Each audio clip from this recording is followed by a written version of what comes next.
بسم الله الرحمن الرحيم الرحمن علم القرآن خلق الإنسان علمه البيان الشمس والقمر بحسبان والنجم والشجر يسجدان والسماء رفعها ووضع الميزان ألا تطغوا في الميزان وأقيموا الوزن بالقسط ولا تخسروا الميزان والأرض وضعها للأنام فيها فاكهة والنخل ذات الأكمام. الحمد لله الواحد القهار العزيز الجبار مكور الليل والنهار يسبح له من في السماوات ومن في الأرض آناء الليل وأطراف النهار والصلاة والسلام على سيد الأبرار إمام الخيار سيدنا محمد المصطفى المختار وعلى آله وأصحابه ومن تبعه بإحسان إلى دار القرار. أما بعد، فقال الله تعالى في القرآن الكريم: أعوذ بالله من الشيطان الرجيم، بسم الله الرحمن الرحيم. يا أيها الناس اتقوا ربكم الذي خلقكم من نفس واحدة وخلق منها زوجها وبث منهما رجالا كثيرا ونساء واتقوا الله الذي تساءلون به والأرحام إن الله كان عليكم رقيبا. وقال أيضا: يا أيها الذين آمنوا اتقوا الله حق تقاته ولا تموتن إلا وأنتم مسلمون. وقال أيضا: يا أيها الذين آمنوا اتقوا الله وقولوا قولا سديدا يصلح لكم أعمالكم ويغفر لكم ذنوبكم ومن يطع الله ورسوله فقد فاز فوزا عظيما. فإن أصدق الحديث كتاب الله وخير الهدي هدي محمد صلى الله عليه وسلم وشر الأمور محدثاتها وكل محدثة بدعة وكل بدعة ضلالة وكل ضلالة في النار. வார்த்தைகளிலே மிகவும் வாய்மை மிக்கது வல்லவன் அல்லாஹுடைய வார்த்தை அல் குர்ஆன் என்றும், வாழ்க்கை வழிமுறைகளிலே மிகவும் சிறந்த வாழ்க்கை வழிமுறை அண்ணல் நபி ஸல்லல்லாஹு அலைஹி வஸல்லம் அவர்கள் காட்டித்தந்த தூய இஸ்லாத்தின் வாழ்க்கை வழிமுறை என்றும், மார்க்க விடயங்களில் மிகவும் மோசமானது மார்க்கத்தில் இல்லாததை மார்க்கமாக அதனுள் சேர்ப்பது என்றும், எவையெல்லாம் அப்படி புதிதாக மார்க்கமாக சேர்க்கப்படுமோ அவை அனைத்தும் பித்அத்துகள் வழிகேடுகள், யார் அவற்றை மார்க்கமென செய்வார்களோ அவர்களே இந்த பித்அத்துகள் நாளை மறுமையிலே நரகத்தின் பால் அழைத்துச் செல்லும் என்று அண்ணல் நபி ஸல்லல்லாஹு அலைஹி வஸல்லம் அவர்கள் தமது உரைகளின் ஆரம்பங்களிலே கூறக்கூடிய மார்க்கத்தின் அடிப்படையை உங்களுக்கும் ஞாபகித்தவனாக இந்த ஹுத்பா பிரசங்கத்தை ஆரம்பம் செய்கிறேன்.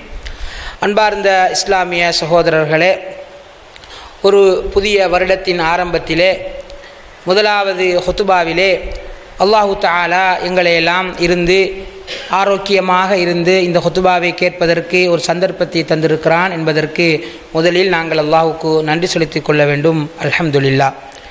அன்பார்ந்த இஸ்லாமிய சகோதரர்களே, இந்த வருடத்தின் முதலாவது ஹுத்பாவிலே நம்முடைய வாழ்க்கையின் மிக முக்கியமான பகுதியோடு சம்பந்தப்பட்ட, நம்முடைய சமுதாயத்தின் மிக முக்கியமான பகுதியோடு சம்பந்தப்பட்ட, நம்முடைய ஊரின், நம்முடைய சமூகத்தின், நம்முடைய நாட்டின் அல்லது இந்த மொத்த உலகத்தின் எதிர்காலத்தோடு சம்பந்தப்பட்ட ஒரு முக்கியமான தலைப்பில்தான் உங்களோடு சில விடயங்களை பேசலாம் என்று ஆசைப்படுகிறேன்.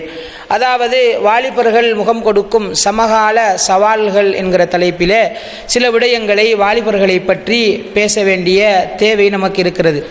பொதுவாக வாலிபர்களுடைய தலைப்பு என்பது எத்தனை முறை பேசப்பட்டாலும், எத்தனை தடவைகள் அதற்காக பயான் நிகழ்ச்சிகள் இஜ்திமாக்கள் வைக்கப்பட்டாலும் திரும்ப திரும்ப பேச வேண்டிய, அதை பேசுவோமா என்று கேட்டால் எல்லோரும் சரி பேச வேண்டிய தலைப்பு தான் என்று ஏற்றுக்கொள்ளக்கூடிய ஒரு மிக முக்கியமான தலைப்பு தான் இந்த தலைப்பு. ஆனால் அன்பார்ந்த இஸ்லாமிய சகோதரர்களே, இந்த வாலிபர்கள் சம்பந்தமான பயான் நிகழ்ச்சிகளை எடுத்து பார்க்கிற பொழுது நிறைய நேரங்களிலே ஒன்று வாலிபர்களுக்கு உற்சாகமூட்டும் விதமான பயான் நிகழ்ச்சிகளை நீங்கள் கேட்டிருப்பீர்கள். சஹாபாக்களுடைய தியாகங்களை சொல்லி இப்படியெல்லாம் சஹாபாக்கள் இருந்தார்கள் என்பதை மையமாக வைத்து வாலிபர்களை உற்சாகமூட்டுவது. இன்னொன்று, பொதுவாக பயான் நிகழ்ச்சிகளிலே வாலிபர்கள் செய்கிற தவறை சுட்டி காட்டி இப்படியெல்லாம் வாலிபர்கள் தவறு செய்கிறார்கள், அங்கே பார்த்தீர்களா அப்படி செய்தார்கள், இங்கே பார்த்தீர்களா இப்படி செய்தார்கள் என்று வாலிபர்களுடைய குறைகளை பேசி சமூகத்தில் வாலிபர்கள் இஸ்லாத்தை விட்டும் தூரமாகி கொண்டிருக்கிறார்கள் என்ற பார்வையிலே இந்த தலைப்பு நிறைய பேசப்பட்டிருக்கும். ஆனால் இப்படியான ஒரு நோக்கத்திலே நான் இந்த உரையை உங்களோடு நான் பேச வரவில்லை. மாற்றமாக இதற்கு அப்பால் சில விஷயங்களை கொஞ்சம் டீப்பாக ஆழமாக சென்று சமுதாயத்தில் நடைபெறுகிற விஷயங்களோடு ஒட்டி உங்களுக்கு சில வழிகாட்டல்களை தருவதும் சில விழிப்புணர்வுகளை தருவதும் தான் இந்த ஹுத்பாவுடைய நோக்கமாக இருக்கிறது. உண்மையில் வாலிபர்கள் முகம் கொடுக்கும் சமகால சவால்கள் என்ற ஒரு தலைப்பை ஒரு 40 நிமிட பயானில் முழுமையாக விவரித்து விட முடியுமா, அதற்கான தீர்வுகளை சொல்லிவிட முடியுமா என்று கேட்டால் நிச்சயமாக முடியாது. மாற்றமாக முக்கியமான அடிப்படையான சில காரியங்கள், நாங்கள் விளங்கிக் கொள்ள வேண்டிய சில முக்கியமான குறிப்புகள் அல்லது சில கேள்விகளை உங்களுக்கு தந்து அதை மையமாக வைத்து நீங்கள் தேடலாம், ஆராய்ச்சிகள் செய்யலாம், இன்னும் நிறைய விஷயங்களை நீங்கள் மேற்கொள்ளலாம். தொடராக இது சம்பந்தமான திறமையான துறை சார்ந்த அறிஞர்களை கொண்டு வந்து இங்கே உரை நிகழ்த்துவதன் மூலம் அல்லது விழிப்புணர்வு செய்வதன் மூலம் ஒரு தொடரான பணியின் தொடக்க புள்ளியாகத்தான் இந்த ஹுத்பா இருக்குமே தவிர ஒரு முழு தீர்வையும் தரக்கூடிய ஒரு ஹுத்பாவாக இது அமைத்துக் கொள்வதற்கு நேரம் இடம் கொடுக்காது என்ற செய்திகளை எல்லாம் வைத்துக்கொண்டு அன்பார்ந்த இஸ்லாமிய சகோதரர்களே தலைப்பிற்குள் வருவோம். வாலிபர்கள் முகம் கொடுக்கும் சமகால சவால்கள் என்கிற ஒரு தலைப்பு எடுக்கிற பொழுது பல பேரும் இந்த தலைப்பை நாங்கள் லேசாக நினைத்துக் கொள்கிறோம். அதாவது ஒரு 50 வருடம் 40 வருடத்திற்கு முன்னால் இருந்தவர்கள் நினைப்பதை போல ஒரு சின்ன தலைப்பல்ல இந்த தலைப்பு. சமகால சவால்கள் என்பது பொதுவாக பெற்றோர் நினைத்துக் கொண்டிருக்கிறார்கள், பிள்ளை வளர்க்கிற பொழுது எங்களுடைய அனுபவத்தின் மூலமாக எல்லாவற்றையும் சொல்லிக் கொடுத்து விட முடியும். தொழிலை சொல்லிக் கொடுப்பதை போல, உறவுகளை சொல்லிக் கொடுப்பதை போல இன்றைய சமகால சவால்களை பிள்ளைகள் கடந்து வருவதற்கான சக்தியை அனுபவத்தின் மூலமாக சொல்லிக் கொடுத்து விட முடியும் என்று பெற்றோர்கள் நினைத்தால் அது முதலாவது தவறு. அல்லது பொறுப்புதாரிகள் நினைத்தால் அது முதலாவது தவறு. ஏன் என்று சொன்னால் இன்று நாங்கள் முகம் கொடுக்கிற புதிய விஷயங்களைத்தான் வாலிபர்களும் இன்று முகம் கொடுக்கிறார்கள். அதாவது சில விஷயம் இருக்கும், பரம்பரையான விஷயங்கள், அது நம்முடைய அனுபவத்தில் இருந்து அவங்களுக்கு சொல்லிக் கொடுக்கலாம். ஆனால் இன்று நம்முடைய வாலிபர்கள் சமகாலத்தில் முகம் கொடுக்கக்கூடிய சவால்கள் நமக்கும் புதுசு, அவங்களுக்கும் புதுசு. அப்ப அனுபவத்தில் இருந்து நாம் சொல்லிக் கொடுக்க முடியாது. மாற்றமாக அது சம்பந்தமான அறிவை பெற்று அது சம்பந்தமான துறை சார்ந்தவர்களும் நாங்கள் கற்று அவர்களுக்கு சொல்லிக் கொடுக்க வேண்டும். அல்லது நாங்கள் கற்கிற இடத்திற்கு அவர்களை அழைத்து சென்று படித்து கொடுக்க வேண்டும், அவர்களுக்கு விளங்க வைக்க வேண்டும். எனவே நான் சொல்ல வருகிற முதலாவது விஷயம் என்னவென்றால், வாலிபர்கள் முகம் கொடுக்கும் சமகால சவால்கள் என்பது ஏற்கனவே ஒரு 20, 30, 40 வருடங்களுக்கு முன்னால் நாங்கள் வாலிபர்களாக இருக்கிற பொழுது அவர்கள் முகம் கொடுத்த சவால்கள் அல்ல. அது இயற்கையாக பொதுவான சில சவால்கள் இருக்கின்றன. ஆனால் அதையும் தாண்டி இன்று வாலிபர்கள் நிறைய வழி பெறுவதற்கு வழி தவறுவதற்கு பின்னால் சமகால சவால்கள் என்றுதான் தலைப்பிட்டிருக்கிறோம். எனவே அந்த சமகால சவால்கள் சம்பந்தமான விழிப்புணர்வு நமக்கு தேவையாக இருக்கிறது. அன்பார்ந்த இஸ்லாமிய சகோதரர்களே, இந்த தலைப்பை, வாலிபர்கள் சம்பந்தமான தலைப்பை ஒரு சமூக கண்ணோட்டத்திலும் பார்க்கலாம், ஆன்மீக கண்ணோட்டத்திலும் பார்க்கலாம். இது மார்க்க உரை என்ற அடிப்படையிலே நான் வெறும் பொதுவாக சமூக கண்ணோட்டத்தில் மட்டும் பார்க்காமல் ஆன்மீகத்தோடு சம்பந்தப்படுத்தி இஸ்லாமிய சிந்தனை பின்னணியோடு சம்பந்தப்படுத்தி தான் இந்த தலைப்பை நாங்கள் அணுகப் போகிறோம். அன்பார்ந்த இஸ்லாமிய சகோதரர்களே, இன்று வாலிபர்கள் முகம் கொடுக்கிற இந்த சமகால சவால்கள் எல்லாவற்றையும் ஒரு ஒற்றை சொல்லில் சொல்வதாக இருந்தால் அல்லது ஒரு வரிக்குள் விளக்கப்படுத்துவதாக இருந்தால், இன்று நம் வாலிபர்கள், குறிப்பாக முஸ்லிம் வாலிபர்கள் ஒரு சிந்தனை போருக்குள் அகப்பட்டு கொண்டிருக்கிறார்கள். இதுதான் யதார்த்தமான உண்மையாக இருக்கிறது. அதற்கான விஷயங்களை நான் தொகுத்து உங்களுக்கு தருகிற பொழுது அதனை மிக அழகாக நீங்கள் விளங்கிக் கொள்வீர்கள். ஒன்று கலாசார போர் என்று சொல்லலாம், அல்லது சிந்தனை போர் என்று சொல்லலாம். எதிரிகள் காலம் காலமாக முஸ்லிம்களை ஆயுதங்களால் எதிர்த்தார்கள், அல்லது வேறு பல்வேறு விஷயங்களால் நேரடியான யுத்தங்களால் எதிர்த்தார்கள். ஆனால் அதில் முஸ்லிம்களுடைய தைரியத்தை, முஸ்லிம்களுடைய ஈமானை அவர்களால் வீழ்ச்சி அடைய செய்ய முடியவில்லை. மாற்றமாக முஸ்லிம்கள் வளர்ந்தார்கள், முஸ்லிம்கள் ராஜ்யங்களை கைப்பற்றினார்கள், பெரும் பெரும் ஆட்சியாளர்களாக மாறினார்கள். அதற்கு பிறகு எதிரிகள் உருவாக்கிய விஷயம்தான் ஒரு சிந்தனை போரை உருவாக்குவது. எதிரி யார் என்று கண்ணுக்கு தெரிய மாட்டான், என்னை அடிப்பது யார் என்று எனக்கு தெரியாத பொழுது நான் யாரை எதிர்ப்பது என்று தெரியாத ஒரு மனநிலைக்கு முஸ்லிம்களை தள்ளுவது, குறிப்பாக வாலிபர்களை தள்ளுவது. இன்னும் சொல்ல போனால் என் சிந்தனையே எனக்கு எதிராக வேலை செய்யும். எனக்கு தெரியும் நான் இப்படித்தான் முஸ்லிமாக வாழ வேண்டும் என்று. ஆனால் என்னுடைய வாழ்க்கையை எடுத்துக்கொண்டால் அந்த முஸ்லிமான வாழ்க்கை என்னிடம் இருக்காது. இந்த ரெண்டு பேரும் நான் தான். முஸ்லிமாக வாழ நினைப்பதும் நான் தான், வாழ முடியாமல் தடுமாறுவதும் நான் தான். இடையில் என்னை அப்படியாக மாற்றியது எதிரியின் சிந்தனை போர். ஆனால் அந்த எதிரி யார் எங்களுக்கு தெரியாது. இப்படியான மாய வலைகளுக்குள் அகப்பட்டு கொண்டுதான் இன்றைய நவீன வாலிபர்கள் முகம் கொடுக்கிற சவாலை நாங்கள் புரிந்து கொள்ள வேண்டி இருக்கிறது. அன்பார்ந்த இஸ்லாமிய சகோதரர்களே, எனவே இப்பொழுது வாலிபர்கள் அப்படி செய்கிறார்கள், இப்படி செய்கிறார்கள், மோசமாக நடந்து கொள்கிறார்கள் என்றால் இப்பொழுது நாங்கள் விளங்க வேண்டிய பகுதி, அவர்களுக்கு எதிராக ஒரு சிந்தனை போர் வந்திருக்கிறது. நாங்கள் எவ்வளவுதான் பயான் பண்ணினாலும், எவ்வளவுதான் உரை நிகழ்த்தினாலும் அந்த உரைகள் செய்கிற தாக்கத்தை விட மீறிய ஒரு தாக்கத்தை அந்த சிந்தனை போரில் அவர்கள் அகப்பட்டு அடைந்து கொண்டிருக்கிறார்கள் என்ற தெளிவு நமக்கு வர வேண்டும். அன்பார்ந்த இஸ்லாமிய சகோதரர்களே, அப்படி என்றால் அந்த சிந்தனை போரின் அடிப்படையான காரண காரியங்கள் என்ன, வேர்களை நாங்கள் இனங்கண்டு கொள்ள வேண்டும். வாலிபர்கள் செய்கிற இப்படி செய்கிறான் அப்படி செய்கிறான் என்று அவர்கள் செய்கிற செயலை குறை சொல்லாமல் அதற்கான மூல காரணம் என்ன என்று நாங்கள் கண்டுபிடிக்க வேண்டும். ஏனென்று சொன்னால் உங்களுக்கு ஒரு அழகான உதாரணத்தை சொல்வார்கள். இந்த துறை சார்ந்து பேசக்கூடிய அறிஞர்கள் சொல்லக்கூடிய முக்கியமான உதாரணம் ஒன்று இருக்கிறது. என்ன தெரியுமா? ஒருவர் டைப் பண்ணுகிற பொழுது அவருடைய டைப்பிங்கிலே மிஸ்டேக் இருக்கிறது. அடிப்படையான பிரச்சனை டைப்பிங்கிலே மிஸ்டேக் இருக்கிறது. இப்பொழுது அவர் பிரிண்ட் எடுக்கிறார். பிரிண்ட் எடுத்தால் அது பிழையாக வரும். பிரிண்ட் எடுத்து பார்க்கிறார், அவருடைய ஏதோ ஒரு வரி பிழையாக இருக்கிறது. இப்பொழுது அவர் செய்ய வேண்டிய வேலை என்னவென்றால் பிரிண்ட் மிஷினை பேசுவதல்ல, அல்லது அந்த பேப்பரை பேசுவதல்ல. அவர் செய்ய வேண்டிய வேலை டைப்பிங்கிலே திருத்தம் செய்ய வேண்டும். அதை விட்டுவிட்டு அவர் ஊரில் உள்ள எத்தனை கடைகளில் பிரிண்ட் எடுத்தாலும் அது திரும்ப திரும்ப பிழையாகத்தான் வரும். அதே போல வாலிபர்கள் செய்கிற செயலை நாங்கள் குறை சொல்லிக் கொண்டே இருப்போமாக இருந்தால் ஒரு நாளைக்கு 100 பேர் 50 விதமான குற்றங்களை செய்து கொண்டுதான் இருப்பார்கள், தவறுகளை செய்து கொண்டுதான் இருப்பார்கள். ஆனால் நாங்கள் பெற்றோர்கள் அல்லது குறிப்பாக வாலிபர்கள், சமூக பொறுப்புள்ளவர்கள் செய்ய வேண்டிய வேலை என்னவென்றால் அதற்கான ரூட் கோசஸ் என்ன, இந்த சிந்தனை போர் எங்கிருந்து வருகிறது என்பதை புரிந்து கொண்டு அதற்கு எங்களை நாங்கள் தயார்படுத்த வேண்டிய தேவை இருக்கிறது. அன்பார்ந்த இஸ்லாமிய சகோதரர்களே, எனவே இந்த சிந்தனை போரின் முதல் எதிரி என்ன தெரியுமா? ஆபத்து. மற்ற விஷயங்களை விட இந்த சிந்தனை போருக்குள் எங்களுடைய வாலிபர்கள் மிக இலகுவாக கவரப்படுவதற்கான காரணம் என்னவென்றால் அந்த சிந்தனை போரை இந்த சமூகத்திற்குள் கொண்டு வருவது சாதாரண மனிதர்கள் அல்ல. எங்களை விட படித்த, எங்களை விட மிக புலமை வாய்ந்த, மிக திறமையானவர்களால் தான் அந்த சிந்தனை போர் உருவாக்கப்படுகிறது. என்னை விட, என்னுடைய வாப்பாவை விட, ஊரில் உள்ள எத்தனையோ பேரை விட சிறந்த அறிவாளிகளால் உருவாக்கப்படுகிற ஒரு சிந்தனை போருக்குள் தான் நம் சமூகம் அள்ளுண்டு தெரியாமல் அகப்பட்டு கொண்டிருக்கிறார்கள். இவ்வளவு நேரம் நான் சொல்ற பொழுது கொஞ்சம் மயக்கமாக இருக்கும் என்ன சொல்ல வருகிறேன் என்று. அன்பார்ந்த இஸ்லாமிய சகோதரர்கள், இந்த அடிப்படைகளை விளங்கிக் கொண்டு நான் சொல்ல வர விஷயங்களுக்கு நான் சுருக்கமாக சில காரணிகளை சொல்கிறேன், சவால்கள்.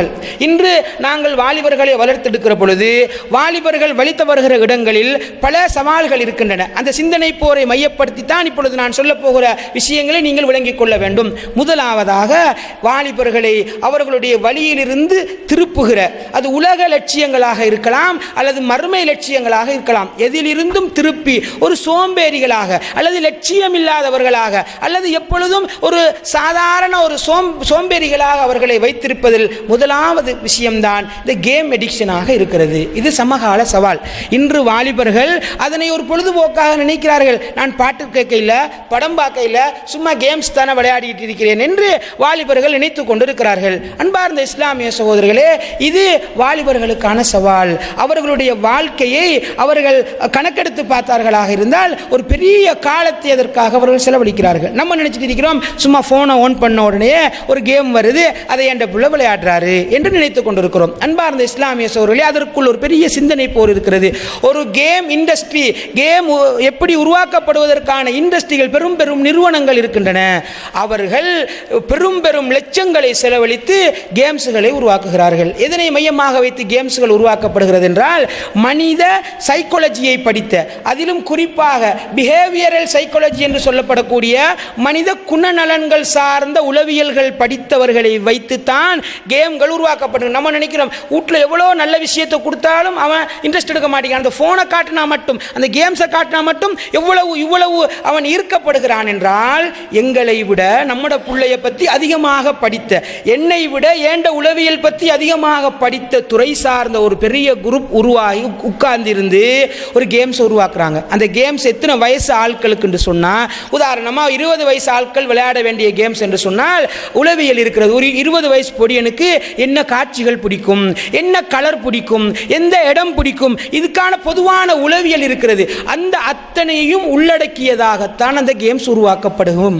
அதனால் தான் அந்த ஒரு சிந்தனை போரங்கை நடைபெறுகிறது. நம்ம வீட்டுக்குள்ள தான் இருக்கிறாரு, நம்ம நினைச்சிட்டு இருக்கிறோம் வேண்ட புள்ள வீட்டுக்கு தான் இருக்கிறார் என்று சிந்தனை வழியாக, ஒரு எப் வழியாக அந்த சிந்தனை போர் நம்முடைய வீட்டுக்குள் வருகிறது. தொடர்ந்து அவன் விளையாட ஆரம்பிக்கிறான். அது எடிக்ஷனாக மாறுகிறது, அது போதையாக மாறுகிற பொழுது, அன்பார்ந்த இஸ்லாமிய சோர்களே, ஒரு மனிதன் ஒன்றுக்கு எடிக்ட் ஆகுவதற்கான சில உளவியல் இருக்கிறது. ஒரு மனுஷனை ஒரு விஷயத்துக்கு எடிக்ட் ஆக்க வேண்டும் என்றால் அது எப்படி எடிக்ட் ஆக்க வேண்டும் என்று உளவியல் இருக்கிறது. அதனை மையமாக வைத்துத்தான் கேமை உருவாக்குகிறார்கள். அதற்காக அண்மையிலே ஒரு புத்தகம் கூட வெளியிட்டார்கள். அதாவது ஹூக்ட் அப்படின்ற ஒரு புத்தகம் அண்மையிலே வெளியிடப்பட்டது. அதிலே எழுத்தாளர் என்ன பேசுகிறார் என்றால், ஹேபிட் ஃபார்மிங் ப்ராடக்ட்ஸ். ஒரு மனுஷனுக்கு இதுவரைக்கும் இல்லாத ஒரு பழக்கத்தை புதுசாக உருவாக்குறண்டா அவனுக்கு என்னென்ன விஷயங்கள் அதில் சேர்க்கப்படணும் என்று சொல்லி ஒரு துறை இருக்கிறது. அதை படித்தவர்கள் தான் இவ்வளவு நாளும் நான் அதை விளையாடுறது இல்லை, இன்றைக்கு ஆரம்பித்தா இதுக்கு பிறகு எந்த வளமையான அந்த நேரத்தில் செய்கிற வேலையை விட்டு போட்டு இந்த வேலையை செய்ய போகிறேன் என்றால், அதற்கு நம்முடைய பிள்ளைகளை அடிமையாக்குவது எப்படி என்று துறை சார்ந்தவர்கள் இருந்து கஷ்டப்பட்டு ஆய்வு செய்து பல வருடங்கள் உழைப்புக்கு பின்னால் தான் நம்ம தட்டின உடனே நாங்கள் பாவிக்கிற, நம்முடைய வாலிபர்கள் பாவிக்கிற, நம்முடைய பிள்ளைகள் பாவிக்கிற அந்த கேம்ஸ்கள் இருக்கின்றன.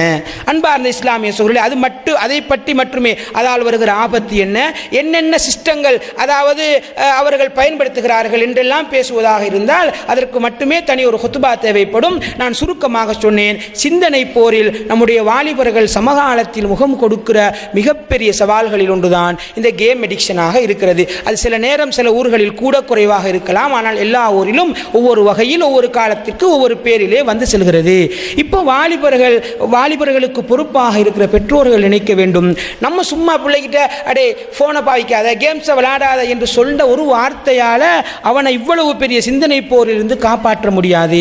இவனை வழிகெடுப்பதற்கு இவ்வளவு பலமான ஒரு சிந்தனை சக்தி வெளியில் இருந்து இயங்குகிற பொழுது அவனுக்கு அதைவிட பலமான ஈமானை, அதைவிட பலமான ஆன்மீக அறிவை, அதைவிட பலமான இஸ்லாமிய சிந்தனையை கொடுக்க வேண்டிய பொறுப்பு நமக்கு இருக்கிறது.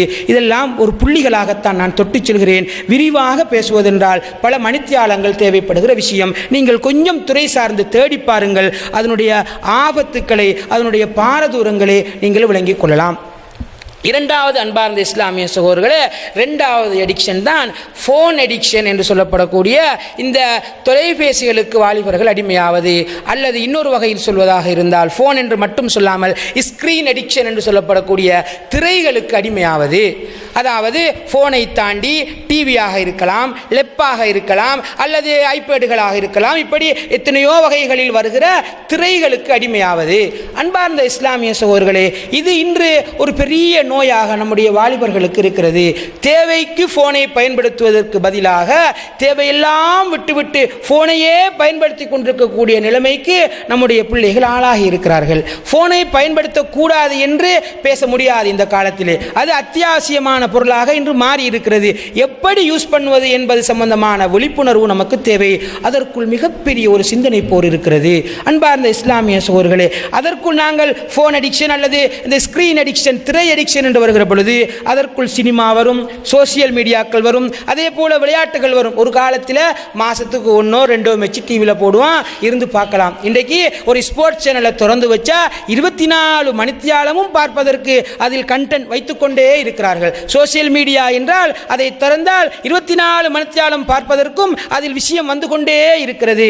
அதே போல் அன்பார்ந்த இஸ்லாமிய சகோதரர்களே, இன்று இது உங்களுக்கும் தெரிந்த எனக்கும் தெரிந்த கசப்பான உண்மைதான். இன்று நம்முடைய ஊர்களில் இருக்கிற ஒரு 70-80% வாலிபர்களின் 24 மணித்தியாலமுமான பொழுதுபோக்கு என்பது திரைப்படம் பார்ப்பது. அதில் என்ன வருது, என்ன போகுது, அதில் உள்ள விஷயம் என்ன, சமூக பிரச்சனையை சொல்கிறானா இல்லையா என்பதெல்லாம் இல்லை. அவர்கள் பார்ப்பது வேறு ஒரு நோக்கத்திற்காக. ஏதோ ஒரு வேலை செய்கிறவர்களும் சரி, வேலை செய்யாத வாலிபர்களும் சரி, திரைகளுக்கு மிக அடிமையாக இருக்கிறார்கள். இப்போ நான் அவர்களை குறை சொல்வதற்காக இந்த செய்தியை நான் சொல்லவில்லை. நம் சமூகம் வாலிபர்களை வளர்க்கிற, பிள்ளைகளை வளர்க்கிற நாங்கள் புரிந்து கொள்ள வேண்டும். அவர்கள் முகம் கொடுக்கிற சவால், அதற்குள் ஒரு சிந்தனை போர் இருக்கிறது. முந்தி காலத்தில் பொம்பளையை பார்க்காதீங்கன்ற குர்ஆன் வசனத்தை விளங்குறதா இருந்தால் நம்ம ரோட்டில் போகிற, நம்மளோட வீட்டுக்கு பக்கத்தில் இருக்கிற, நம்மளோட ஊரில் உள்ள பொம்பளையை பார்க்காதீங்கன்னு தான் அந்த வசனத்தை நாங்கள் அந்த காலத்தில் விளங்கினோம். இன்று பெண்ணை பார்க்காத என்ற வசனம் எந்த பெண்ணை தெரியுமா? சாதாரண ஊரில் இருக்கிற பெண்ணை அல்ல. இன்று ஸ்கிரீன்களிலே வேண்டுமென்று காசு கொடுத்து அழகான பெண்களை கொண்டு வருகிறார்கள். ஒரு பாட்டை நம்மளோட வீட்டிலேருந்து ஒரு பொடியும் பார்த்துட்டு இருக்கிறான்னு சொன்னால் நமக்கு விளங்குதில்லை. ஒரு 4 நிமிஷம் 5 நிமிஷம் பாட்டு கேட்குறான், அதில் என்ன தப்பு என்று. அன்பார்ந்த இஸ்லாமிய சகோதரர்களே, அந்த பாட்டுக்குள்ளால் பெரிய ஒரு சிந்தனை சக்தி இருக்கிறது. அதை எழுதுவதற்கு லட்சங்கள் கொடுக்கப்பட்டு மிக திறமையான கவிஞர்கள் கொண்டு வரப்படுகிறார்கள். அங்கே அதனை நடிப்பதற்கு மிக திறமையான அழகான ஆண்களும் பெண்களும் கொண்டு வரப்படுகிறார்கள். அதே போல உலகத்தில் எந்த அழகான இடத்தில் அந்த வீடியோவை எடுத்தால் எல்லாரும் பார்ப்பார்களோ அங்கே சென்று அந்த வீடியோ எடுக்கப்படுகிறது. மேக்கப்புக்கு லட்சங்களில் செலவழிக்கப்படுகிறது. அதை வீடியோ எடுப்பதற்கு மிக தரமான வீடியோக்களில் அவைகள் வீடியோவாக வந்து, இப்போ நீங்கள் நினச்சி பாருங்கள், நாங்கள் வாலிபர்களாக இருக்கிற பொழுது, ஒரு 30-40 வருஷத்துக்கு முன்னே உள்ளவர்கள் வாலிபர்களாக இருக்கிற பொழுது பெண்ணை பார்க்க வேண்டாம் என்றால் அதற்கு உள்ள வெளிவும், இன்று இவனுக்கு நாங்கள் பார்க்க வேண்டாம் என்றால் கொடுக்கிற வெளிவும் வேற. இவனுக்கு வீட்டுக்குள்ளேயே வந்து கிடைக்குது, தனிமையிலே பார்ப்பதற்கு வாய்ப்பு கிடைக்கிறது, வகை வகையாக பார்ப்பதற்கு வாய்ப்பு கிடைக்கிற பொழுது இந்த வாலிபர்கள் வழி தவறுவதற்கான இடங்கள் அதிகமாக இருக்கின்றன. அன்பார்ந்த இஸ்லாமிய சோர்களே, பிள்ளைகளை வளர்க்கிற பொழுது இதனால் தான் நாங்கள் அடிக்கடி சொல்லக்கூடிய விஷயங்கள், பிள்ளைகளுடைய விடயத்தில் கவனமாக இருங்கள். ஒரு போனை வாங்கி கொடுக்கிறது தப்பில்லை, ஆனால் பல பேரும் நினைக்கிறார்கள் எப்படி போனை வாங்கி கொடுக்காம இருக்கிறது என்று. ஆனால் நமக்கு அதை பற்றி எந்த அறிவும் இல்லாமல் வாங்கி கொடுக்கிறோம். அவன் அதற்குள் எதனை உள்வாங்குகிறான், என்ன விஷயங்களை அதற்குள் அவன் நுகர்ந்து கொண்டிருக்கிறான் என்று எந்த விஷயங்களும் நமக்கு தெரியாது. அன்பார்ந்த இஸ்லாமிய சகோதரர்களே, இப்படி இது பற்றி பேசுவதாக இருந்தால் இன்னும் விரிவாக பேச முடியும். இப்படி சினிமா துறைக்குள் நம்முடைய சமூகம் வீழ்ந்து அமிழ்ந்து அப்படியே மூழ்கி போயிருப்பதை மிக இலகுவாக பார்க்க முடியுது. இன்று அன்றாட வாலிபர்களின் பெரும்பான்மையான பொழுதுபோக்கு படம் பார்ப்பதுதான்.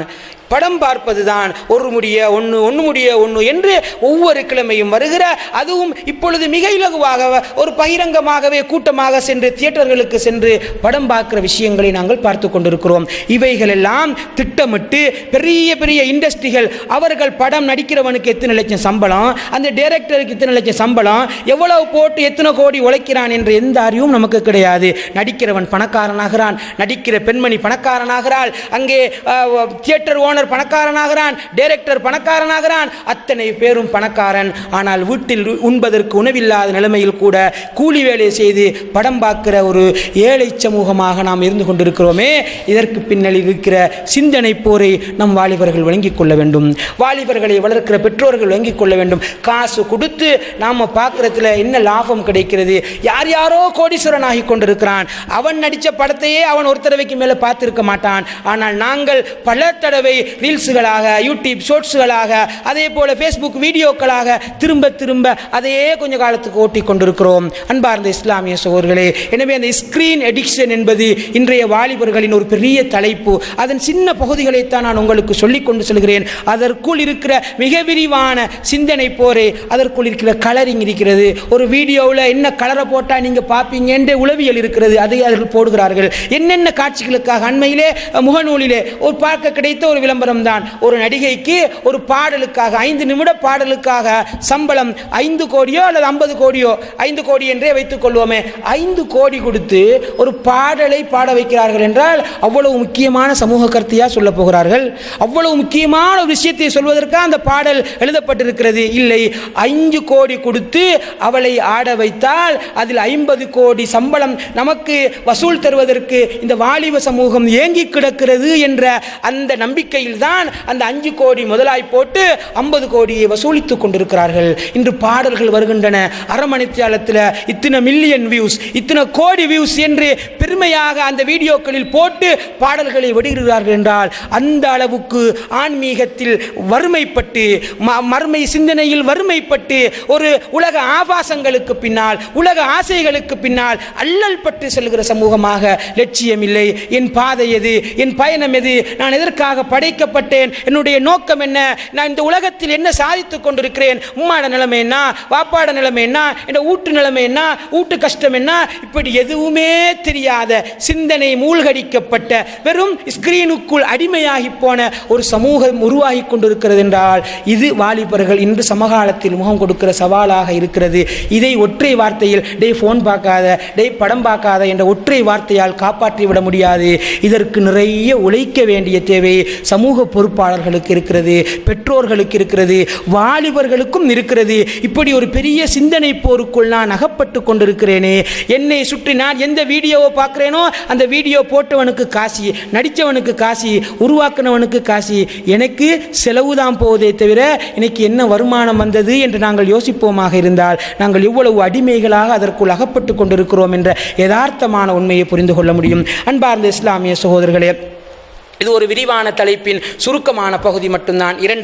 முதலாவது கேம் அடிக்ஷன், அதற்கு அடுத்ததாக ஸ்கிரீன் அடிக்ஷன் என்று சொல்லப்படுகிற இந்த திரைக்கு அடிமையாகுவது இன்றைய வாலிபர்களின் சமகால பிரச்சனையாக சொன்னேன். மூன்றாவது தான் மிக பயங்கரமான, மிக ஆபத்தான தலைப்பு, எல்லா ஊர்களிலும் பேசப்படுகிற தலைப்பு, ட்ரக் அடிக்ஷன் என்று சொல்லப்படுகிற இந்த போதைக்கு அடிமையாகிற ஒரு தலைப்பு வாலிபர்களிடத்திலே மிக வேகமாக பரவி வருகிறது. ஒரு காலத்திலே எங்கேயோ வெளிநாடுகளில் கேள்விப்பட்ட செய்திகள் எல்லாம் இன்று நம்மூர்களிலே, நம்மட கண்ணுக்கு முன்னுக்கு வளர்ந்த பிள்ளைகளிலே காண வேண்டிய துர்ப்பாக்கியத்தை இன்றைய நம் சமூகம் அடைந்திருக்கிறது.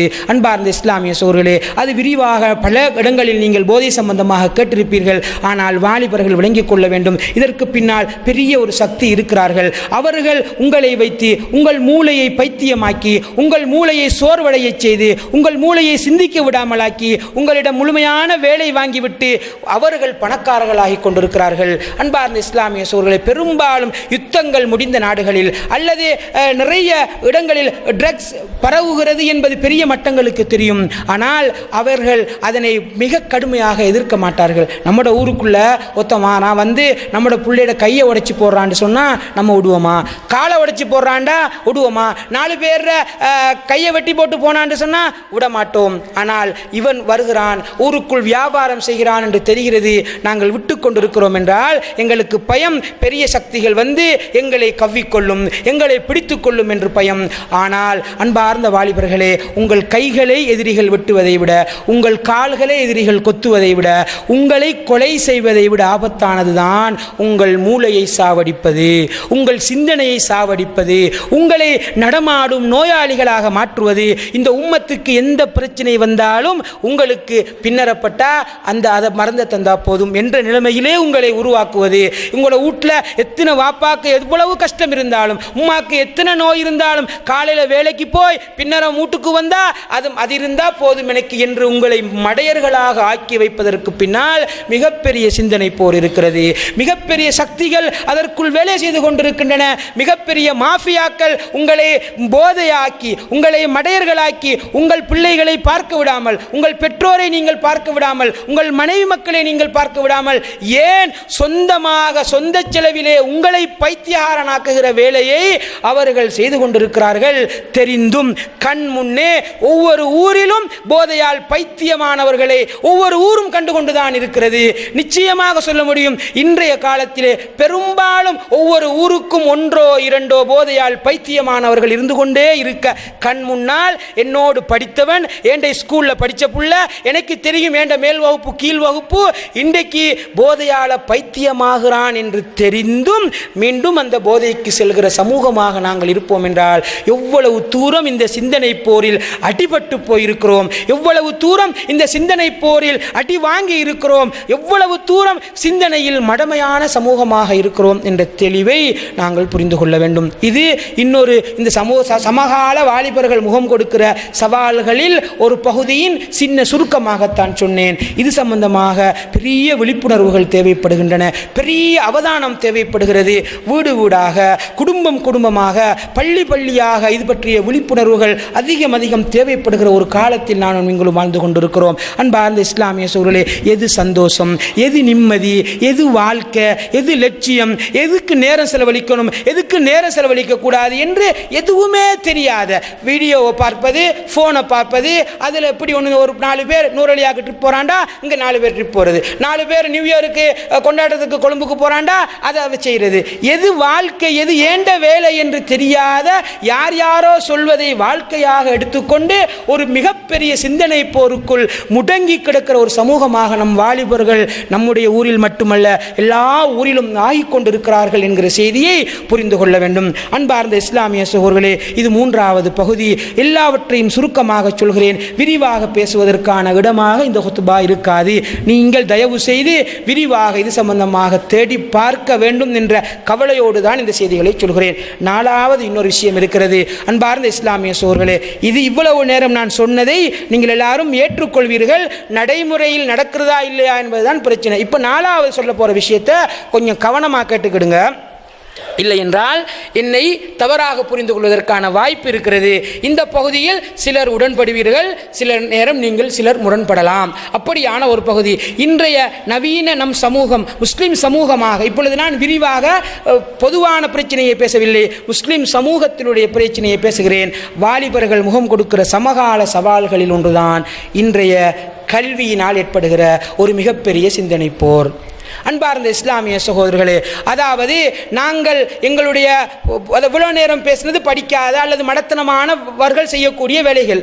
இன்னொரு பகுதி இருக்கிறது. இன்று கல்விக்காக பெரும் முயற்சி செய்து கொண்டு இருக்கிறோம், பிள்ளைகளை நல்ல பாடசாலைகள் படிக்க வைத்துக் கொண்டிருக்கிறோம், அல்லது கல்வி சம்பந்தமாக பெரிய முயற்சி எங்கெங்கெல்லாம் கிளாஸ் போட்டு அப்படியெல்லாம் உயர்ந்த லெவலுக்கு வந்து கொண்டிருக்கிறார்கள். நம்முடைய பிள்ளைகள் ஒரு உயர்ந்த லெவலுக்கு வர வேண்டும் என்று நாங்கள் நினைத்துக் கொண்டிருக்கிறோம். ஒரு பக்கம் ரிசல்ட்ஸில் வீழ்ச்சியான ஒரு சமூகம் இருந்தாலும் இன்னொரு பக்கம் 9A எடுக்கக்கூடியவர்கள் அதிகரித்துக் கொண்டுதான் இருக்கிறார்கள். ஆனால் இந்த கல்வி முறை என்பது வெள்ளைக்காரர்களால் உருவாக்கப்பட்ட கல்வி முறை.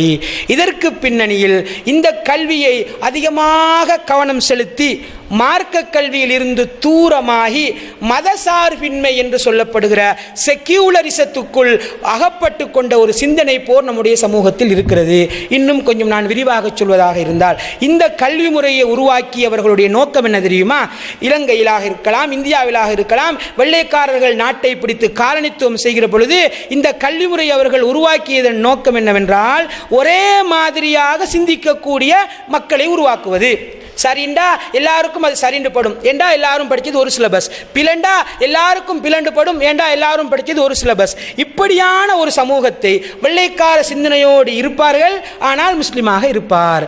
வெள்ளைக்கார சிந்தனையோடு இருப்பார், இலங்கையராக இருப்பார். அவருடைய மூளையெல்லாம் உதாரணமாக இன்னும் விளக்கமாக சொல்வதாக இருந்தால், ஒரு உலகத்தில் உள்ள ஒரு வீரனுடைய பெயரை சொல்வது யார் என்று கேட்டால், ஐரோப்பாவில் உள்ள ஒருவர் அலெக்சாண்டர் என்று சொன்னால், இங்கே ஸ்கூலில் படித்தவரும் புத்தளத்தில் ஸ்கூலில் படித்தவரும் அலெக்சாண்டர் என்று சொல்லுவார். உலகத்தில் உள்ள மிகப்பெரிய கவிஞருடைய பெயரை சொல்லுங்கள், நல்ல எழுத்தாளருடைய பெயரை சொல்லுங்கள் என்றால் ஐரோப்பாவில் உள்ளவனும் ஷேக்ஸ்பியர் என்று சொல்லுவான், நம்முடைய ஸ்கூலில் படித்தவரும் ஷேக்ஸ்பியர் என்று சொல்லுவார். இப்போ மொத்த சிந்தனையும் ஒரு இடத்துக்குள்ளே கொண்டு வந்தாச்சு. இதில் ஆபத்து என்னவென்றால், இது ஒரு வகையில் நல்லம். ஏனென்றால் மருத்துவத்திற்கு நல்லம். இங்கே கொடுக்குற மருந்தை நான் ஐரோப்பாவிலும் எடுத்துக்கொள்ள முடியும். வீடு கட்டுற விஷயம், வயரிங் விஷயத்துக்கு நல்ல வேண்டா, எல்லா இடத்துலையும் ஒரே மாதிரி முறை இருந்தால் தான் இந்த பாசுக்கு இங்கேயும் பார்த்து வேலை பார்க்கலும், இன்னொரு இடத்துலையும் வேலை பார்க்கலும். இது போல உலக விஷயங்களுக்கு நல்லம். ஆனால் இதற்கு பின்னால் ஒரு சதி இருக்கிறது என்னவென்றால், மத சார்பின்மையை அவர்கள் ஊட்டுவார்கள்.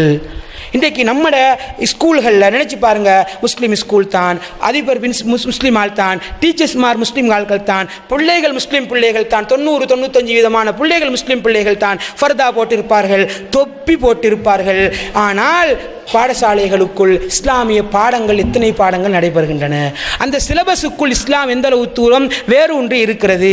அன்பார்ந்த இஸ்லாமிய சகோதரர்களே, இஸ்லாமிய கல்வி முறைக்கும் இப்பொழுதுள்ள கல்வி முறைக்கும் இடையிலான வித்தியாசத்தை ஒரு அறிஞர் பின்வருமாறு அழகாக சொல்கிறார். அவர் என்ன சொல்கிறார் என்றால், அல்லாஹு தஆலா நபிமார்களை தவ்வாவுக்காக அனுப்புகிற பொழுது அல்லாஹ் சொன்ன விஷயம் என்னவென்றால், அவர்கள் வேதங்களை கற்றுக் கொடுப்பார்கள். யுஅல்லிமுஹுமுல் கிதாப வ யுஸக்கீஹிம், வேதங்களை கற்றுக் கொடுப்பார்கள், தஸ்கியா செய்வார்கள், பக்குவப்படுத்துவார்கள். இன்றைய கல்வி முறை என்பது தலைக்கான அறிவு, பட்டம், பதவிக்கான கல்வியாக இருக்கிறதே தவிர தஸ்கியா, மனதை பக்குவப்படுத்துவதற்கான கல்வி முறையாக இல்லை என்ற ஒரு குற்றச்சாட்டை பெரிய ஒரு அறிஞர் சொல்கிறார். அன்பார்ந்த இஸ்லாமிய சொல்ற இன்னும் கொஞ்சம் நான் உங்களுக்கு விரிவாக சொன்னால், இப்போ நீங்க நினைப்பீங்க அப்படி இல்லையே, நம்ம மார்க்கத்தோடு தான் இருக்கிறோம் என்று நீங்க நினைப்பீங்க. 1-2 உதாரணம் சொன்னா உங்களுக்கு விளங்கும். நம்மளோட சிலபஸுக்குள்ள எப்படி மதசார்பின்மை வந்திருக்கிறது, செக்யூலரிசம் வந்திருக்கிறது. செக்யூலரிசம் என்றால் என்ன? விரிவாக நீங்கள் தேடிக்கொள்ளுங்கள், சுருக்கமாக சொல்கிறேன். அதாவது மார்க்கத்தை எல்லா இடத்திலும் கொண்டு வரக்கூடாது என்ற சிந்தனை. நீங்கள் பள்ளிக்குள்ளே தொழுங்க, அழுங்க, துவாக்களுங்க, எல்லாம் செய்யுங்க, அது பிள்ளை இல்லை. ஆனால் அரசியலுக்குள்ளே மார்க்கத்தை கொண்டு வந்துடாதீங்க, வீட்டுக்குள்ளே மார்க்கத்தை கொண்டு வந்துடாதீங்க. இப்போ நம்ம இந்த சிந்தனையில் இருக்கிறோமா இல்லையா என்பதற்கு ஒரு உதாரணம் சொல்கிறேன், கேட்டுக்கிடுங்க. இப்போ இதே பள்ளியில் மிம்பரில் இருந்து நான் ஃபோனை எடுத்து ஒரு பாட்டை போட்டேன்னு வச்சுக்கிடுங்க. இந்த ஃபோன், இந்த மைக்கில் ஒரு பாட்டை போட்டேன்னு வச்சுட்டீங்க, என்ன நடக்கும்? இதில் உள்ள அவ்வளோ பேரை அன்றைக்கி அடிப்பீங்க. அல்லது வாழ்க்கையிலேயே இவனை இந்த ஊரில் எடுத்துடக்கூடாதுன்னு அடித்து திறத்துவீங்க. அல்லது இந்த பள்ளி நிர்வாகத்தை யார்தான் இவனை எடுத்ததுன்னு சொல்லி பெரிய சண்டை பிடிப்பீங்க. பள்ளிக்குள்ளே மார்க்கத்தை அப்படியே பின்பற்றுவோம். ஆனால் வீட்டுக்கு போய்த்து உங்களோட வீட்டில் அதே டிவியில் அதே பாட்டு போகும், குடும்பத்தோடு இருந்து கேட்டுக்கிட்டு இருப்பீங்க. இல்லை, பள்ளிக்குள்ள மார்க்கம், வெளியில் மார்க்கம் இல்லை. இதுதான் செக்யூலரிசம். மிக தெளிவாக இப்போ பள்ளிக்குள்ள நான் ஒரு விஷயம், ஏதாவது ஒரு வெளியாட்களுடைய ஏதாவது சிந்தனைகளை கொண்டு வந்தால் அப்படியே சண்டை பிடிப்பீங்க. அல்லது ஒரு திடீர்னு மைக் செட் பண்ண சில மறந்துட்டு கிராத்துக்கு பதிலாக ஒரு மியூசிக் போனாலே பள்ளியில் யாரா மியூசிக் போட்டதுன்னு பெரிய ஆர்ப்பாட்டத்துக்கு வருவார். ஆனால் அவரோட ஹோட்டலில் காலையிலேருந்து ராவ் வரைக்கும் டைமுக்கு ஏற்ற மாதிரி காலையில் ஒரு டிசைன் பாட்டு, பகலைக்கு ஒரு டிசைன் பாட்டு, ராவுக்கு இன்னொரு டிசைன் பாட்டு போகும். ஏண்டா ஹோட்டலில் வியாபாரம் செய்யறதுக்கு பாட்டு தேவை, பள்ளிக்குள்ள பாட்டு போடக்கூடாது. இந்த சிந்தனை தான் கல்வியில் இன்று விரும்பியோ விரும்பாமலோ வெள்ளைக்காரர்களால் உருவாக்கப்பட்டு இன்று நம் நாட்டிலே பின்பற்றப்படுகிற கல்வியின் பிரதான ஆபத்து. மத சார்பின்மையை மிக தெளிவாக நமக்குள் ஊட்டி விட்டார்கள். எனவே நம்ம ட்ரிப்பு, ஃபன்னு, ஆறு, மெச்சி எல்லாம் வேற ஒரு உலகத்தில் இருப்போம். அப்படியே நோன்பு வந்தால் பள்ளிக்கு வந்து குர்ஆனை ஓதுவோம், மௌலவி சொன்னால் அப்படியே அழுது கேட்டுக்கிட்டு இருப்போம், வீட்டுக்கு போய்த்து வேற ஆள். அன்பார்ந்த இஸ்லாமிய சோர்களே, இது மிகப்பெரிய ஆபத்து. என்று சொன்னால் நான் ஏற்கனவே சொன்ன 3 விஷயம், game addiction, phone addiction, drug அடிக்ஷனுக்கு அகப்படுவது பெரும்பாலும் படிக்காதவர்கள். இன்று நம்முடைய சமூகத்தில் இன்னொரு சாரார் இருக்கிறார்கள், நிறைய படித்திருக்கிறார்கள், பெரிய பெரிய யூனிவர்சிட்டிகள், பாடசாலைகளில் ஆசிரியர்களாக இருக்கிறார்கள். ஆனால் பாடசாலையில் போய்த்து ஒரு நிகழ்ச்சியில் டான்ஸ் போடாதீங்க என்று சொன்னால், டான்ஸ் போடாமல் எப்படி நிகழ்ச்சி நடத்துறது, மியூசிக் போடாமல் எப்படி நிகழ்ச்சி நடத்துறது, பாட்டு போடாமல் எப்படி நிகழ்ச்சி நடத்துறது என்று கேட்கக்கூடிய நிலைமையில் செக்யூலரிசத்தில் அகப்பட்டு கொண்டிருக்கக்கூடிய மிகப்பெரிய ஒரு சிந்தனை போர் தான் கல்வியால் இன்று நம் சமூகத்துக்கு நடந்து கொண்டிருக்கிறது. அப்படி என்றால் உங்களுடைய மனக்குமுறலும் எனக்கு விளங்குகிறது. அல்லது மைண்ட் வாய்ஸில் அப்போ ஸ்கூலுக்கு அனுப்பக்கூடாதா, படிக்க வைக்கக்கூடாதா என்று கேட்டால் அப்படியல்ல. அன்பார்ந்த இஸ்லாமிய சகோதரர்களே, இந்த கல்வியை ஆன்மீகத்தோடு இணைத்து கற்றுக் கொடுக்க வேண்டியிருக்கிறது. அல்லது இந்த கல்விக்கு கொடுக்கிற முக்கியத்துவத்தை ஆன்மீகத்துக்கும் சேர்த்து கொடுக்க வேண்டியிருக்கிறது. நீங்க நினைச்சு பாருங்க, உங்களுடைய ஸ்கூல் பாடங்களுக்கு நீங்க கொடுக்கிற அவசும் மார்க்கத்தை உங்களோட புள்ள படிக்கிறதுக்கு கொடுக்கிற மணித்தியாலங்களும் எத்தனை. உங்களோட குர்ஆனுக்காக உங்களோட ஒரு 10ஆம் ஆண்டு 12ஆம் ஆண்டு வந்து அந்த பிள்ளைக்கு எத்தனை ஆயிரம், எத்தனை கிளாஸ், எங்கெங்கெல்லாம் அலைந்து தெரிந்த அந்த கல்வியை கொடுத்து 4A 5A 8A எடுக்கணும்னு கஷ்டப்படுறீங்களே, அதில் என் பிள்ளைக்கு அம்மஜிசு பாடமா, ஒரு புகாரியை தெரியுமா, முஸ்லிமை தெரியுமா, 4 நபித்தோழர்களுடைய வரலாறு தெரியுமா, கேட்டு பாருங்கள். கிடையாது. அன்பார்ந்த இஸ்லாமிய சொல்ல நான் சொல்ல வருகிறேன் என்னவென்றால், இந்த மைக்கை கண்டுபிடிச்சது முஸ்லீமா இல்லையா என்பதெல்லாம் முக்கியம். இதை பள்ளிக்கு நான் பயன்படுத்துகிறேனா இல்லையா என்பதுதான் முக்கியம். அதுபோல சிலபஸை யாரும் உருவாக்கலாம். அந்த சிலபஸை படித்து முஸ்லீம் சமூகத்திற்கு பிரயோசனம் உள்ள, மறுமைக்கு பிரயோசனம் உள்ள மாணவர்களை, கல்வி சார்ந்த சமூகத்தை உருவாக்குவதுதான் நான் சொல்ல வருகிற விஷயம். எனவே கல்வியை புறக்கணியுங்கள் என்றோ ஸ்கூலுக்கு போகக்கூடாது என்றோ நான் சொல்லவில்லை.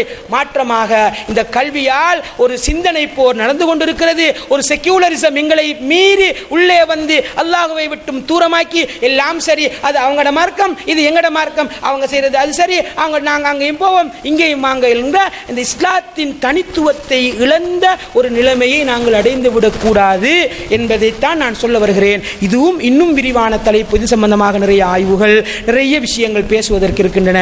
அதற்கான நேரமாக இது இருக்காது என்ற காரணத்தினால் இன்னும் ஒரு சந்தர்ப்பம் கிடைத்தால் ஒரு டிஸ்கஷனாக, ஒரு ஆலோசனையோடு நீங்களும் பேசி வருகிற இடமாக இருந்தால் இன்னும் அது விரிவான இடத்திற்கு இந்த விவாதங்கள் செல்லலாம். எனவே அன்பார்ந்த இஸ்லாமிய சகோதரர்களே, இந்த 4 முக்கியமான செய்தியை நான் உங்களோடு பகிர்ந்து கொண்டேன். இது இன்றைய வாலிபர்கள் முகம் கொடுக்கிற மிக முக்கியமான சவால்களாக இருக்கின்றன. இதை வெல்வதற்கான ஒரு பெரிய போராட்டத்தை நாங்கள் எடுப்போமாக இருந்தால் தான் இந்த சமூகம் மீண்டும் ஒரு நல்ல இஸ்லாமிய சமூகமாக, எழுச்சிமிக்க இஸ்லாமிய சமூகமாக, புரட்சிகரமான இஸ்லாமிய சமூகமாக, எந்த கலாசார அலைகளுக்கும் அகப்பட்டு கொள்ளாத, அதை மீறி நிற்கிற ஒரு தனித்துவமான முஸ்லிம் சமூகமாக மாறும் என்பதைத்தான் இந்த ஹுதுபாவில் உங்களுக்கு நான் சொல்ல வந்தேன். வல்லவன் ரஹ்மான் பேசிய விடயங்களை சரியாக உங்களுக்கு விளங்க வைத்து அதன்படி நடக்கக்கூடிய பாக்கியத்தை பேசிய எனக்கும் உங்களுக்கும் தந்தருள்வானாக. அல்ஹம்துலில்லாஹ் வஸ்ஸலாத்து வஸ்ஸலாமு அலா ரசூலில்லாஹ் முஹம்மது பின் அப்துல்லாஹ் வ அலா ஆலிஹி வ ஸஹ்பிஹி அஜ்மஈன். அம்மா பஅத். அன்பார்ந்த இஸ்லாமிய சகோதரர்களே, வாலிபர்கள் முகம் கொடுக்கும் சமகால சவால்கள் என்ற தலைப்பிலே மிக விரிவான பல சிந்தித்து விளங்க வேண்டிய பல செய்திகளை நான் தொகுத்து சுருக்கமாக உங்களுக்கு நான் சொன்னேன். நிச்சயமாக வாலிபர்கள் இதில் எல்லாரும் இல்லாவிட்டாலும் ஒரு 5 பேராவது சொன்ன விடயங்களை திரும்ப ஒருக்கா இந்த பயானை கேட்டு அது சம்பந்தமாக ஆராய்ச்சி பண்ணி உங்களை மாற்றிக்கொள்வீர்களாக இருந்தால் அது அல்லாஹ் செய்கிற மிகப்பெரிய அருளாக இருக்கும் இந்த ஹுத்பாவுக்கு என்ற நம்பிக்கையோடு கடைசியாக ஒரு சில விடயங்களை சொல்லி இந்த ஹுத்பாவை முடித்துக் கொள்கிறேன். அதாவது, ஒரு பெரிய சிந்தனை போருக்குள் நாங்கள் அகப்பட்டு கொண்டிருக்கிறோம். ஒரு பெரிய படித்த, சிந்தனை மிக்க, உலக அறிவு நிறைய படைத்த, மனித உளவியல்கள் எல்லாம் தெரிந்த ஒரு கூட்டம் இருந்து கொண்டு இந்த மனிதர்களை இயக்கி கொண்டிருக்கிறது என்பதுதான் சிந்தனை போரின் யதார்த்தமான பகுதி என்பதை புரிந்து கொண்டு அதற்கான பிரதானமான கேம் அடிக்ஷன், அதே போல ஸ்கிரீன் அடிக்ஷன், ட்ரக் அடிக்ஷன், அதே போல கல்வி சார்ந்த விஷயங்களில் மதசார்பின்மையை கொண்டு வந்து முஸ்லிம்களை இஸ்லாத்தை விட்டும் தூரமாக்குகிற நிலைமைகளை ஆக்கி கொண்டிருக்கிற நிலைமைகளை எல்லாம் படித்தோம். இது பற்றி இதற்கான தீர்வுகள் என்ன? சரி, இவ்வளவு பிரச்சனையும் சொன்னீர்களே, இதை எப்படி தீர்க்கலாம் என்று கேட்டால், ஒரு பயானில் நான் ஏற்கனவே சொன்னதை போல இது ஒவ்வொரு துறை சார்ந்தவர்களையும் கொண்டு வந்து ஒவ்வொரு பிரச்சனைக்கும் விரிவான தீர்வுகளை தேட வேண்டிய தலைப்பு. நான் இதற்கு தீர்வாக இந்த ஹுத்பாவில் சொல்ல முடியுமான ஒரு சில விடயங்களை மட்டும் சொல்கிறேன். முதலாவதாக, வாலிபர்களுக்கும் சரி, வாலிபர்களில் வழிநடத்துகிற பொறுப்புதாரிகளுக்கும் சரி, நான் ஒரு சிந்தனை போரில் இருக்கிறேன், ஒரு கைதியாக இருக்கிறேன் என்ற அவேர்னஸ், விழிப்புணர்வு தேவை. இந்த ஹுத்பாவில் அது உங்களுக்கு கிடைத்திருக்கும் என்று நினைக்கிறேன். எனவே எனக்கு பின்னால் நான் பார்க்கிற ஃபோன், நான் பார்க்கிற மெச்சி, நான் போகிற பயணம், நான் படிக்கிற இடம், எல்லாத்துக்கும் பின்னால வேற ஒரு சிலபஸ் இருக்குது, வேற ஒரு எஜெண்டாவில் நான் இயங்கிக் கொண்டிருக்கிறேன் என்ற தெளிவு வருமாக இருந்தால் விழிப்புணர்வு அடைவதற்கு வாய்ப்பு இருக்கிறது. எனவே இன்றைய ஹுத்பாவில் நீங்கள் பிறகு தேடி முடிவுகளை எடுத்துக் கொள்ளுங்கள், ஆனால் விழித்துக் கொள்ள வேண்டும் என்பது முதலாவது தீர்வாக நான் சொல்கிறேன். இரண்டாவதாக, குழந்தைகளை, வாலிபர்களை வளர்க்கிற பொழுது வெறும் வயிற்றை நிரப்புகிற உயிராக வளர்க்காதீர்கள், லட்சியங்களோடு வாழ்கிற மனிதர்களாக வளருங்கள். அதாவது சுருக்கமாக சொல்வதாக இருந்தால், இந்த சாப்பிட்ற வேலைங்கிறது மனுஷன் வேலை இல்லை. காலையில் வேலைக்கு போகிறது, சாப்பிட்றது, தூங்குறதுங்கிறது ஒரு உசுருட வேலை. அதை ஆடும் செய்யும், மாடும் செய்யும், மனுஷனும் செய்வான். இப்படி பிள்ளைகள் இருந்தால்தான் அவர் வேலைக்கு போவார், சாப்பிடுவார், சாப்பிட்டு முடிஞ்ச கையில் காசு இருக்கும், டேட்டாவை போட்டால் என்ன செய்யணும்னு தெரியாது, அவர் எதையெல்லாம் கண்ணுக்கு முன்னுக்கு வருதோ அதையெல்லாம் பார்ப்பார். அப்படி வளர்வது ஒரு மனிதனுடைய வேலை இல்லை. மனிதன் என்பவன் இது ஒரு ஆடும் செய்யும், மாடும் செய்யும், காத்தால தோவழியே போகும், சாப்பிடும், வந்து தூங்கும். இதை தாண்டி லட்சியம் உள்ள வாலிபர்களை உருவாக்க வேண்டும் இந்த சமூகத்திற்காக. இந்த ஊருக்காக அல்லது இந்த நாட்டுக்காக பெரிய பெரிய துறைகள் சார்ந்து வளரக்கூடிய, பெரிய பெரிய அறிவுத்துறைகளில் வளரக்கூடிய, பெரிய பெரிய சாதனைகள் படைக்கக்கூடிய லட்சியங்களோடு நீங்கள் இருப்பீர்களாக இருந்தால் உங்களுக்கு ஃபோன் பார்க்க நேரம் இருக்காது, உங்களுக்கு தேவையில்லாத விஷயங்களை பார்க்க நேரம் இருக்காது, அந்தந்த பலாய் முசீபத்துகளில் ஈடுபடுவதற்கு நேரம் இருக்காது. எனவே வாலிபர்களே, உங்கள் துறை சார்ந்து ஏதாவது ஒரு துறையை பிடித்து ஒரு பெரிய மனிதனாக நான் வர வேண்டும், ஒரு பெரிய சாதனையாளனாக வர வேண்டும் என்ற எம்பிஷன்களை, பெரிய பெரிய லட்சியங்களை உங்களுக்குள் வைத்துக் கொள்வீர்களாக இருந்தால் இது மாதிரியான சிந்தனை போருக்குள் அகப்பட மாட்டீர்கள். இது சம்பந்தமாக நிறைய விஷயங்கள் பேசலாம், நேரம் இடம் கொடுக்காது. அடுத்ததாக நிறைய ஒழுக்கம் சார்ந்த இந்த போன் எடிக்ஷன் சம்பந்தமாக, அதிலும் குறிப்பாக இந்த சினிமா எடிக்ஷன் சம்பந்தமாக நான் பேசினேன் அல்லவா, அதற்கு மிக முக்கியமான ஒரு தீர்வுதான் திருமணமாக இருக்கிறது. நீங்கள் சில நேரம் இந்த தீர்வை நான் சொல்வதை எதிர்பார்த்திருக்க மாட்டீர்கள். ஆனால் தயவு செய்து ஒரு பிள்ளை படிக்கிறார், ஒரு லட்சியத்தோடு இருக்கிறார், பிஸியா இருக்கிறார் என்று சொன்னால் அவருக்கு நீங்கள் வயதுகளை கடத்தி கொண்டு செல்லலாம். 30 வயசு வரைக்கும் கல்யாணம் முடிக்காமல் இருக்கிறாரு, அவருக்கு என்னென்ன விஷயம் இருக்குது, பிஸியா இருக்கிறார். ஒரு லட்சியத்திற்காக 40-50 வயசு வரைக்கும் கல்யாணம் முடிக்காமல் இருந்தால் பிரச்சனை இல்லை. ஆனால் அவர் ஒரு நாளைக்கு 5 பொம்பளையோட வாட்ஸ்அப்பில் மெசேஜ் பண்றாரு, 4 பேரோட ஃபேஸ்புக்கில் கதைக்கிறாரு, பார்க்கறது முழுக்க பாட்டு, பார்க்கறது முழுக்க படம். கல்யாணம் முடிங்கன்னு சொன்னால் மட்டும் இப்போதான் சின்ன பிள்ளை, இப்போதான் சின்ன வயசு என்று சொன்னால் இது உலகத்துக்கே ஒத்து வராத லொஜிக்காக இருக்கிறது. உங்களுடைய பிள்ளைகளை பாருங்கள், படிக்கிறது முடிஞ்சுது, இப்போ ஏதோ ஒரு தொழிலுக்கு போறாரு, வீட்டுக்கு வராரு, இதுதான் இவருக்கு வேலை என்று சொன்னால் ஒரு 20-22 வயசை தாண்டிட்டாராக இருந்தால் அவருக்கு அதுக்காக வேண்டி எல்லா சின்ன பிள்ளைகளுக்கும் கல்யாணம் முடிச்சு கொடுங்கன்னு சொல்ல இல்லை. ஒரு குடும்பம் நடத்தக்கூடிய அளவுக்கு மெச்சூரிட்டி அவர்கிட்ட இருந்தால், அவருக்கு ஒரு குடும்பத்தை நடத்தினால் சில விஷயங்களிலிருந்து அவரை காப்பாற்றலாம் என்று தெரிந்தால், திருமணம் என்பது வாலிபர்களுக்கான மிகப்பெரிய தீர்வாக இஸ்லாத்திலே சொல்லப்பட்ட ஒரு விஷயம்தான். அது பற்றி மட்டுமே நிறைய பேச முடியும், அவ்வளவு ஒரு விரிவான தலைப்பு. எனவே உங்கள் வீடுகளுக்குள் வாலிபர்களை ஒழுக்கம் சார்ந்து திருத்துவதற்கு, அது வாலிப பெண்களாக இருக்கலாம், ஆண்களாக இருக்கலாம், அதற்கு அழகான ஒரு தீர்வுதான் திருமணம். எனவே திருமணத்தை தள்ளி போடுவது அவ்வளவு ஒரு நல்ல விஷயம் அல்ல. பிஸி இல்லாத பிள்ளைகளுக்கு, பிஸியாக இருக்கிறார் என்றால் அவருக்கு ஒரு லட்சியம், வேலை இருக்கிறது என்றால் பிரச்சனை இல்லை. வீட்டில் சும்மா தான் இருக்கிறார், வேலைக்கு போறார், வாரார், பின்னரப்பட்டா கூட்டாளிமாரோடு திரிகிறார் என்றால் அவரை நீங்கள் திருத்த வேண்டும் என்றால் நல்ல வழி திருமணம் செய்து கொடுப்பது. இதனை தவறாக விளங்கிக் கொள்ள வேண்டாம். விரிவான பார்வையில் இதனை நான் உங்களுக்கு சொல்ல வேண்டும், சுருக்கமாக சொல்கிறேன். அதற்கு அடுத்ததாக அன்பார்ந்த இஸ்லாமிய சகோதரர்களே, எல்லாவற்றையும் தாண்டி ஒரு மனிதனை சிந்தனை போரிலிருந்து காப்பாற்றுவதுதான் மார்க்க அறிவும் மார்க்கப்பற்றும். மார்க்கத்தை படிக்க வேணும். இன்றைக்கு மார்க்கம் படிக்கிறதே இல்லை. நம்ம ஜும்மாக்கு வந்து கேட்கறது மார்க்கம் இல்லை. இது வந்து விழிப்புணர்வுக்காக பல விஷயங்கள் நான் பேசியிருப்பேன். உங்களுக்கு ஒன்றிலையும் முழுமையான தெளிவு வந்திருக்காது. மார்க்கம் படிப்பது என்பது தலைப்பாக படிக்க வேண்டும், ஒவ்வொரு விஷயத்தையும் தேட வேண்டும். ஒரு நாளைக்கு இத்தனை மணித்தியாலம் ஒதுக்கி மார்க்கத்தை படிக்கணும். அப்படி படிக்கிற பொழுதுதான் மார்க்கப்பற்று நமக்கு வரும், நம்மை சுற்றி இருக்கிற சிந்தனை போர்கள் விளங்கும். அதற்கு பிறகு எந்த கட்டத்திலும் மார்க்கத்தை விடாதவர்களாக நாங்கள் மாறுவோம். எனவே 4 விஷயங்கள். ஒன்று, தெளிவு வர வேண்டும், அதற்கு லட்சியங்களோடு நாங்கள் வாழ வேண்டும். அதற்கு அடுத்ததாக இந்த திருமணம் முடிக்காத வாலிபர்களின் ஒழுக்க பிரச்சனைகளாக இருந்தால் அவர்களுக்கு திருமணங்களை நாங்கள் செய்து வைக்க வேண்டும். அதற்கு அடுத்ததாக மார்க்க கல்வியும் மார்க்கப்பற்றும் தான் எங்களை இந்த சிந்தனை போரிலிருந்து காப்பாற்றுவதற்கான மிகப்பெரிய ஆயுதங்கள் என்பதை புரிந்து கொள்ள வேண்டும். எனவே அன்பார்ந்த இஸ்லாமிய சகோதரர்களே, பேசிய விடயங்களை ஆழமாக புரிந்து இந்த உலகத்தில் சிந்தனை போருக்குள் அகப்படாமல் அல்லாஹ்வுக்காக வாழ்ந்து மரணிக்கக்கூடிய பாக்கியத்தை வல்லவன் ரஹ்மான் பேசிய எனக்கும் கேட்ட உங்களுக்கும் தந்தருள்வானாக. வ ஆகிரு தஅவானா அனில் ஹம்துலில்லாஹி ரப்பில் ஆலமீன்.